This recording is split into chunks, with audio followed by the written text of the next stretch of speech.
No one likes being scolded, not at home, not at school, and certainly not at office. So imagine being scolded by the country's Air Force chief, and that too at the biggest air show on the continent.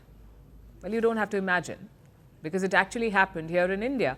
India's Air Force chief attended Aero India 2025 this week. His name is Air Chief Marshal Amarpreet Singh.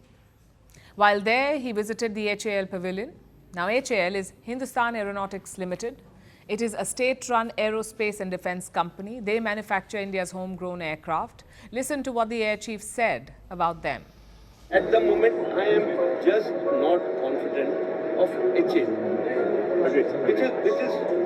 very, very wrong thing to happen. That's a brutal assessment.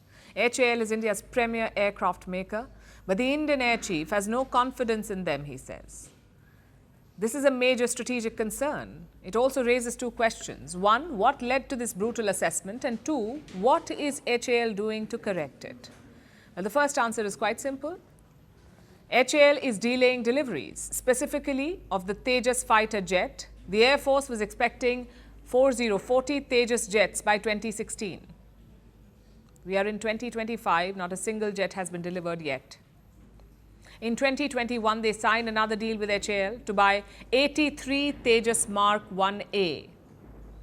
This is an advanced version of the Tejas. 11 jets were supposed to be ready by 2024. Again, none have been delivered.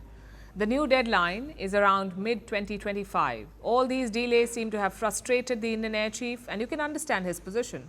The Indian Air Force is already lacking numbers. We currently operate 31 squadrons. The sanctioned strength is 42. We have only 31. So unless we get Tejas jets, we cannot increase our strength.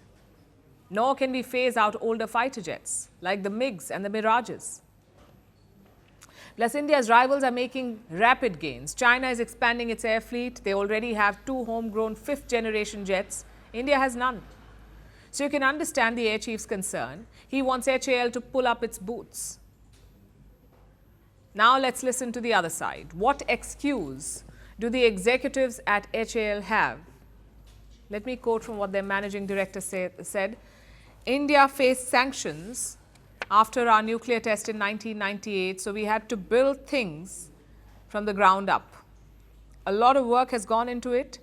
The delays are not simply attributable to laziness. The concern of the air chief is understandable as his squadron strength is reducing.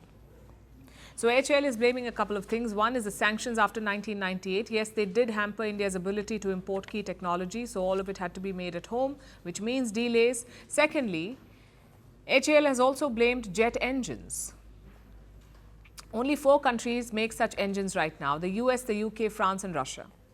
HAL bought American engines to power the Tejas, but those engines are yet to be delivered. They've not arrived. Again, this has added to their delay. These may be valid reasons on paper, but the air chief is dealing with battleground realities. He needs those fighter jets yesterday. So HAL needs to up its game. And this is not a new problem. Previous air chiefs have also criticized them, which makes you wonder, what is the issue here? Experts have pointed out a number of issues, like managerial issues. India's public sector firms have been accused of red tape and slow bureaucracy, and HAL is no different. There have also been reports of poor vendor management, like approvals getting delayed or sometimes getting rejected for no reason. Another problem is lack of private partnerships. Defense firms often partner up with private players.